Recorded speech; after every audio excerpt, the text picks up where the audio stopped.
नमस्कार दोस्तों, स्वागत है आपका लॉन्ग टर्म कंपाउंडिंग में। मैं शौर्यवास ने आप सभी का हार्दिक अभिनंदन करता हूं 3 मई के मार्केट के एनालिसिस में। स्टार्ट करते हैं बहुत ही इंटरेस्टिंग न्यूज के साथ में। स्टार्ट है फॉरेन इंस्टीट्यूशन और प्यारे म्यूचुअल फंड को लेके। फॉरेन इंस्टीट्यूशन ने आज 2400 करोड़ की बिकवाली करी, वहीं प्यारे म्यूचुअल फंड ने 690 करोड़ की खरीदारी करी। लगातार ही प्यारे म्यूचुअल फंड खरीदारी कर रहे हैं और फॉरेन इंस्टीट्यूशन लगातार 2 दिन से बिकवाली पे आ चुके हैं। ठीक है, स्टार्ट करते हैं सेंसेक्स को लेके। 750 पॉइंट करीब डाउनफॉल हो गया सेंसेक्स का। आई होप आप सभी के पोर्टफोलियो में ये नज़ारा देखने को मिला होगा। एक्चुअली में गाइस क्या होता है, जैसे कि हम स्मॉल कैप इंडेक्स ज़्यादा लेते हैं क्योंकि रिटर्न ज़्यादा चाहिए होता है। तो स्मॉल कैप का हिसाब से आप अगर देखते हैं, जैसे कि 1% 2% हिसाब से स्मॉल कैप गिरता है, उस हिसाब से आपके पोर्टफोलियो में दिखाई देता है। ठीक है, सेंसेक्स आज 750 पॉइंट गिर गया है, लेकिन अभी भी अगर हम यहाँ हाई क्या देखेंगे, 52 वीक हाई, तो 75,000 जो पॉइंट्स था उससे अभी भी अप्रोक्सीमेटली पास में ही है, तो अभी भी काफी टॉप पर ही है। पहली न्यूज है कोफोर्ज को लेके। 4485 रुपए पे ये कोफोर्ज आ चुका है, 10% का डाउनफॉल हुआ है। न्यूज क्या है वो कवर करते हैं। रिजल्ट तो काफी सही थे इसके, लेकिन न्यूज क्या थी वो बता देते हैं। Fall nearly 7% as brokerage downgrade rating post Q4 numbers. ठीक है, और कंपनी ने 19 रुपए का डिविडेंड अनाउंस किया है इस क्वार्टर के लिए। ठीक है, और एक्चुअली में न्यूज क्या थी दोस्तों वो बता देते हैं हम आपको। न्यूज ये थी कि कोफोर्ज ने 54% स्टेक बाय करे हैं सिग्निटी टेक्नोलॉजी में। ठीक है, 1415 रुपए पे शेयर पे। अब हुआ क्या, सिग्निटी टेक्नोलॉजी जो अब इस समय रेट चल रहा है 1322 रुपए का चल रहा है, साढ़े 3% ये भी गिर गया है। ठीक है, सिग्निटी टेक्नोलॉजी की बात करें तो ये जो है सॉफ्टवेयर की कंपनी है, 3600 करोड़ की कंपनी है, यानी कि आप देखेंगे, यानी कि 1800 इनकी जो वैल्यू हो गई वो 2000 करोड़ के आसपास हो गई, जो इनकी जो बाइंग है सिग्निटी टेक्नोलॉजी को लेके।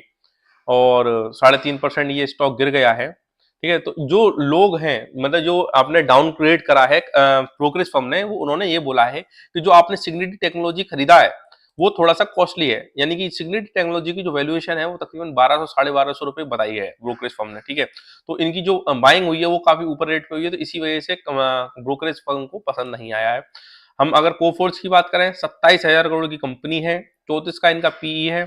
आईटी सर्विस की ये कंपनी है, उनके जो क्लाइंट्स हैं वो काफी अच्छे हैं। और अभी ये शेयर देखें तो 6800 रुपए पे ये चला गया था, वहां से 4400 रुपए पे डाउन हुआ है। इसको आप वॉच लिस्ट में रख सकते हैं और कंपनी अच्छी है। अगर ये 4000 रुपए या 3500 के लेवल में मिलता है तो आप लॉन्ग टर्म पोर्टफोलियो के हिसाब से इसे बना सकते हैं। ठीक है, तो अब ये न्यूज बजाज फाइनेंस की भी आई थी आज। 7% का जब इंक्रीज हुआ था, आरबीआई ने रिमूव कर दिया था restriction on Insta EMI card. अभी कुछ समय पहले जो इंस्टा ईएमआई कार्ड होती थी, जैसे कि एक्चुअली में आप देखते होंगे, जो क्रेडिट कार्ड कंपनी लॉन्च करती है, कोई भी, आप एचडीएफसी हो गया, एसबीआई हो गया, तो इन सब की जो क्रेडिट कार्ड आती है, इस तरीके का एक बजाज फाइनेंस का क्रेडिट कार्ड आता है, उसका नाम है इंस्टा ईएमआई कार्ड। तो अभी आरबीआई ने कुछ रिस्ट्रिक्शन लगाई थी, उसकी वजह से ये कार्ड बंद कर दिया था होना। तो अभी इन्होंने अलाउ कर दिया आरबीआई ने, उसकी वजह से 7% इनका इंक्रीज हुआ था बजाज फाइनेंस। लेकिन फिर मार्केट के डाउनफॉल के कारण बजाज फाइनेंस उसी रेट पर आ गया। ठीक है, और पहली जो दूसरी न्यूज है वो राणे ब्रेक लाइनिंग को लेकर है। ये आज 20% के अपर साइड में रहा।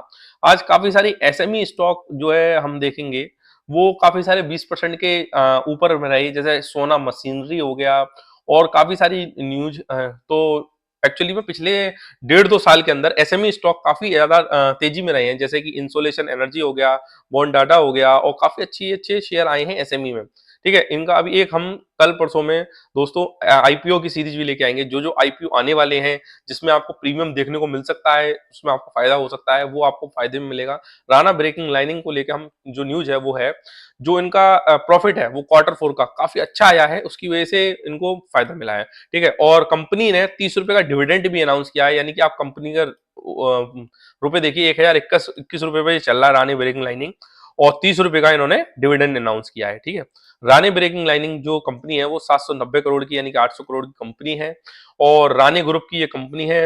ये RVL manufacture friction material product such as braking lining, और जो फ्रिक्शन मटेरियल में इनकी जो मोनोपोली है, क्योंकि ये ग्लोबल लीडर है फ्रिक्शन मटेरियल में, आप ये देख सकते हैं। ठीक है, तो आने वाले समय में ये काफी अच्छी कर सकती है कंपनी। एफआईआईडीआई की बात करें तो फॉरेन इंस्टीट्यूशन और डोमेस्टिक इंस्टीट्यूशन अभी ज्यादा इंटरेस्ट नहीं दिखाया है, और प्रमोटर काफी स्ट्रॉन्ग है लेकिन इसके। ठीक है, अगली जो न्यूज कवर करना चाहेंगे वो रुचिल डेकोर की है। ठीक है, आज 7.5% का शेयर बढ़ गया। ओनली एक ही न्यूज से बढ़ा है। रुचिल डेकोर की कंपनी की बात करें, 876 करोड़ की कंपनी है। पिछले 1-1.5 साल में काफी ज्यादा डाउन गया है ये शेयर, 200-250 रुपए के लेवल पे, क्योंकि जो ये जो कंपनी है वो MDF बोर्ड बनाती है, यानी कि मीडियम डेंसिटी फाइबर बोर्ड, ठीक है। तो इसकी जो डिमांड है ये एक्चुअली में साइकिलिक शेयर है दोस्तों, जैसे कि रुचिल डेकोर हो गया, और जैसे कि कागज की कंपनी हो गई, और भी चीजें हैं जो है वो साइकिलिक सेक्टर चलती है, जैसे स्टील चलता है, टाटा स्टील वगैरह, वैसे ही रुचिल डेकोर की जो चीजें हैं, यानी कि आप MDF बोर्ड वगैरह हो गया, ये साइकिलिक चलते हैं। तो जो न्यूज है वो देख लेते हैं हम। One of the top gainer of BSE small index, this plywood manufacturing stock was in focus, board is likely to announce dividend. तो कंपनी जो है वो अभी तारीख भी बताइए दोस्तों, अभी बता देते हैं हम आपको। 9 तारीख बोर्ड ने, कंपनी ने मीटिंग रखी है, और उसमें ये डिस्कस कर सकते हैं डिविडेंड को लेके। तो उसी चक्कर में, और रिजल्ट भी बढ़िया आने की उम्मीद है रुचिल डेकोर को, और कंपनी बढ़िया है, वो आप इसको देख सकती हैं। अगली जो न्यूज है वो ब्लू डार्ट है। ब्लू डार्ट का शेयर आज 7.5% बढ़ गया। क्यों बढ़ा है वो देख लेते हैं। Blue Dart net profit rises 12% to 78 crore.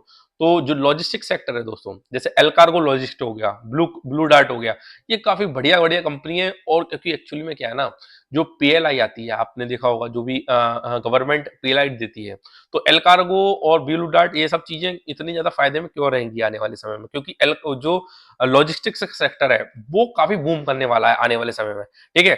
तो आप देखें 16,000 करोड़ की कंपनी है, 53 का इसका पी है, और अगर हम लॉजिस्टिक की बात करें तो काफी अच्छी देखने को मिली है ब्लू डार्ट, क्योंकि आपने देखा होगा आपके आसपास जब फ्लिपकार्ट का ऑर्डर करते हैं, आप अमेजोन का ऑर्डर करते हैं, तो आपके पास जो लॉजिस्टिक पार्टनर आते हैं ब्लू डार्ट आता है, और भी चीजें आती है, तो ब्लू डार्ट काफी तेजी से ग्रो कर रहा है, ठीक है।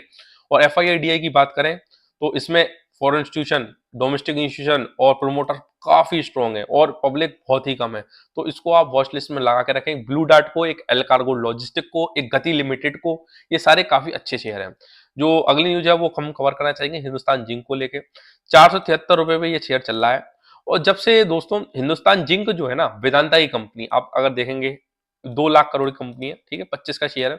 अब हम अगर इसमें देखना चाहेंगे तो इसके शेयर होल्डिंग पैटर्न में जाते हैं, तो अगर हम देखेंगे प्रमोटर में, तो प्रमोटर में वेदांता लिमिटेड का नाम आएगा 65%। यानी कि आप एक चीज और दिखाएं, जब भी वेदांता कंपनी डिविडेंड अनाउंस करती है, तो इसकी क्रोनोलॉजी आप देख सकते हैं। जब भी वेदांता कंपनी डिविडेंड अनाउंस करती है, जब हिंदुस्तान जिंक भी अनाउंस करता है, क्योंकि एक्चुअली में जो डिविडेंड है वो, आप दोनों ही एक ही कंपनी है, तो दोनों ही कंपनी डिविडेंड देती है, ठीक है।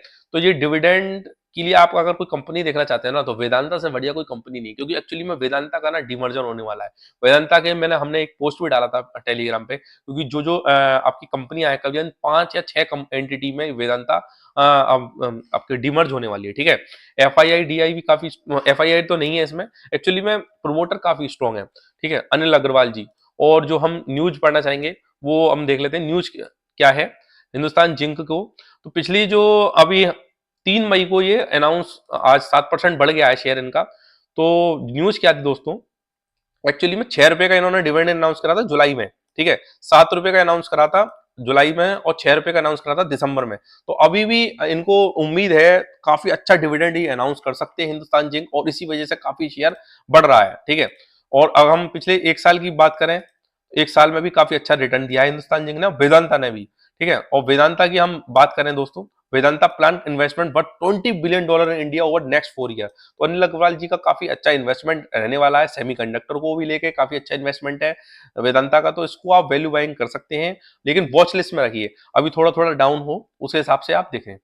अगली जो न्यूज है वो एप्टेक्स को लेके है, एपटेक को लेके। तो एपटेक को लेके क्या न्यूज है वो देख लेते हैं। 7.5% गिर गया है, इसका जो रिजल्ट है बहुत ही खराब आया है दोस्तों। नेट प्रॉफिट डिक्लाइन हो गई 91% मार्च क्वार्टर में। अब देखिए एपटेक को हम देखें, 1300 करोड़ की कंपनी है, 40 का इनका पी आ चुका है, ठीक है। अब इनका प्रॉफिट देखें दोस्तों, नेट प्रॉफिट इनका 2 करोड़ रुपए आ चुका है, अर्निंग पर शेयर 0.47 का, तो यानी कि बहुत ही खराब रिजल्ट रहे हैं। तो आने वाले समय में ये काफी डाउनफॉल में रह सकता है, पब्लिक इसमें बहुत सारी है। तो इस तरीके की न्यूज थी, हमने सोचा आपको कवर करा जाए। तो इस तरीके की न्यूज दोस्तों काफी मेहनत लगती है सारी न्यूज़ों को ढूंढना और उनको पढ़ना, तो बस हम आपसे यही चाहते हैं कि वीडियो को लाइक करें, चैनल को सब्सक्राइब करें, अपने दोस्तों के साथ शेयर करें कि इस तरीके की वैल्यू न्यूज आपको देखने को मिलेगी हर रोज। हमें सपोर्ट करें, चैनल को सब्सक्राइब करें, और हमारे टेलीग्राम ग्रुप से भी जुड़ सकते हैं आप, शौर्य वासने ऑफिशियल के नाम से, ठीक है। ऐसी न्यूज हम लाते रहेंगे। शौर्य वासने साइनिंग ऑफ।